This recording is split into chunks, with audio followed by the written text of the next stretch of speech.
Rev up your engines!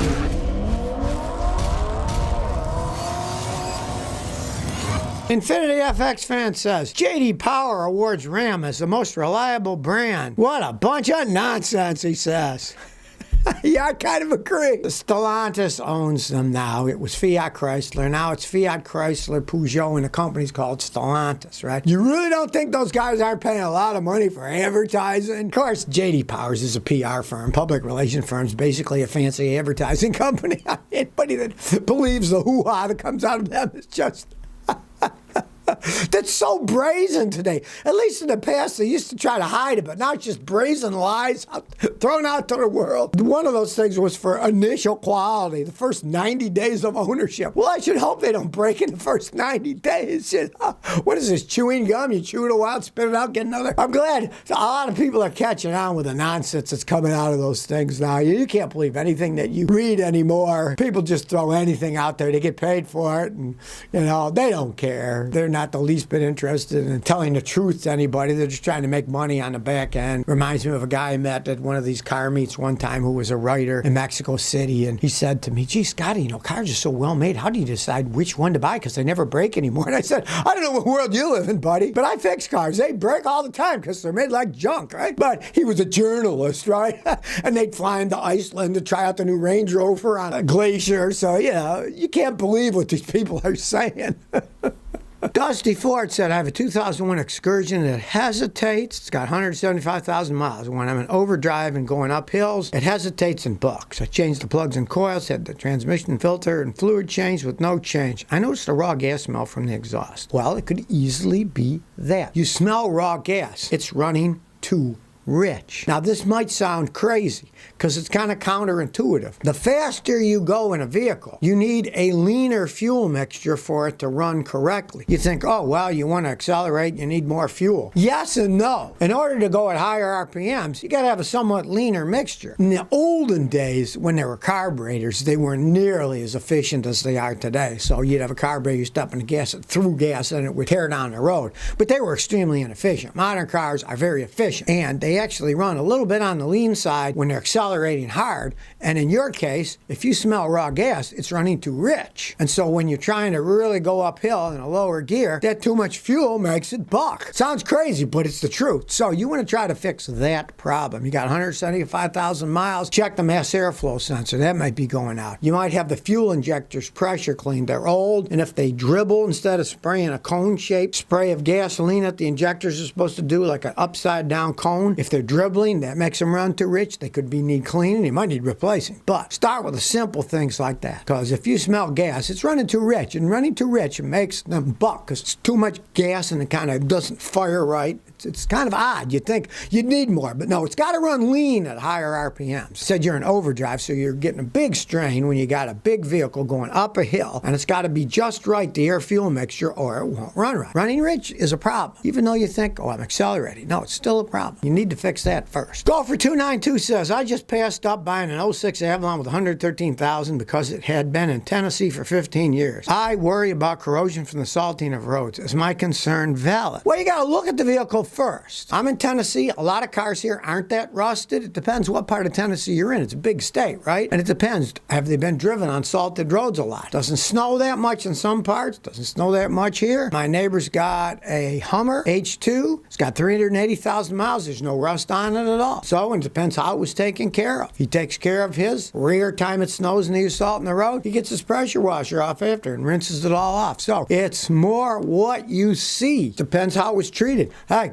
I was shocked when I went to Rhode Island last year, and some guys brought me some old cars that were still in excellent shape. And what did they say? Oh, I put that in the garage for the winter, and then I bring it out in the summer. So you really got to know the history of the car. And nothing tells you the history more than the car itself. You crawl under it and look with a hammer. You hit it, and rust goes crunchy crunch. You don't buy it. If ding ding and solid, you don't care. You got to take it in a step-by-step case when you're buying used cars. Craig DJ says, my car vibrates when it's in gear. I got a 99 Mitsubishi with an automatic. When I accelerate, it doesn't shake. If I put it in neutral, it doesn't shake either. Hell, well, it's a 99 Mitsubishi. They only last so long. You put it in neutral and it stops. Two things you got to check. One, check to see if the motor mounts or the transmission mounts are broken. I got a video how to replace motor mounts on your car on YouTube. Watch that. And that shows how you can jack them up, see if the mounts are broken, and then replace the broken ones. Now, if it's not that, perfect and neutral, but you put it in drive and it shakes, that can often be the torque converter inside your transmission is starting to wear. It's a typical problem with the Mitsubishi that's, 22 years old. That you live with. Even my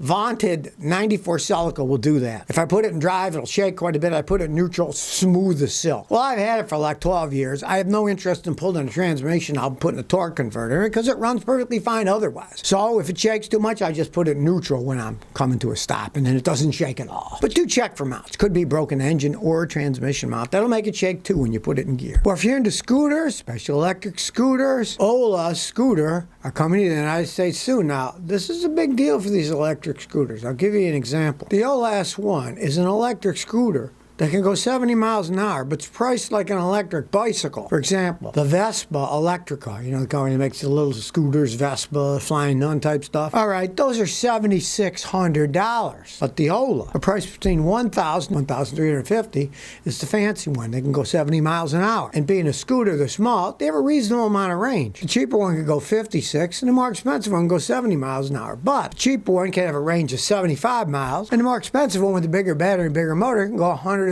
miles. Quite a bit for a little scooter for assuming. How long do you want to be on a scooter after all? You're bouncing all over the place, right? It's only a matter of time that the lower priced ones are going to start coming in. Those are cheaper than the electric bicycles I tried out. The electric bicycles I tried out were from $1,200 to $1,800. And there's just a bicycle. These are little scooters. And the range of the fancy one, 112 miles. The bicycles I had, the most you could ever push out of them was maybe 30 miles. Pretty interesting. If you're into scooters, coming over here in the United States and try one out for that small amount of money, especially live in a city, you can't beat that. Well, if you like that movie Fury Road, the Road Warrior series, you can now buy one of those Mad Max rigs. Lloyd's of London is now having an auction, and they're auctioning off some of these vehicles like the Gigahorse, the War Rig, and the Doof Wagon. Yes, they're actually selling them off. Now, if you watch the movie, you might not realize it, but the Gigahorse has a pair of Chevy Coupe de Ville smashed together and powered by a pair of V8 engines. And another star of the auction is Mad Max's 1973 Falcon with its double-blown V8 engines. It's not just a new movie. The old movie, too. That one will probably go for a whole bunch of money. But the real one is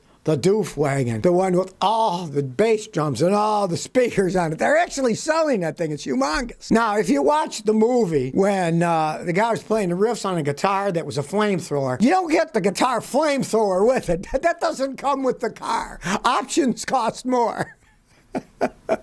So if you're looking for a post-apocalyptic vehicle, check out Lloyd's of London and their auction of the Mad Max vehicles. Maybe you can bid on one. Now, if you want the Doof Wagon, you're going to need a lot of room. That thing is gigantic.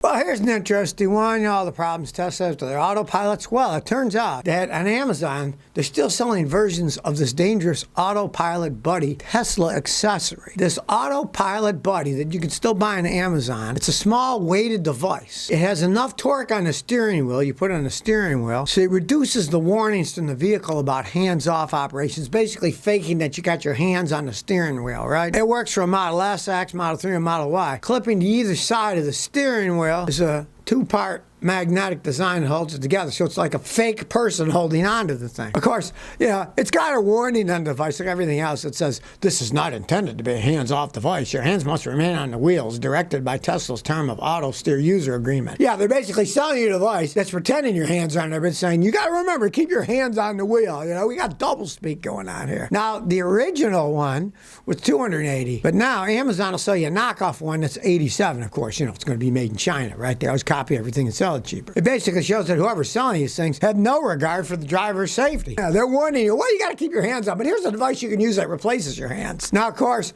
people who have discovered this, they wanted to talk to Tesla what they thought about it, but of course, Tesla scrapped their public relations department a while ago. So they have no public relations department. Such bad flack from people. They just decided, we won't even take comments anymore. It's like putting up a YouTube video and then disabling comments so nobody can say, this is the dumbest thing I ever saw. So if you have an electric car and you're thinking about buying one of these stupid things like Autopilot Buddy, please don't buy it. for your and our safety. So if you never want to miss another one of my new car repair videos, remember to ring that bell.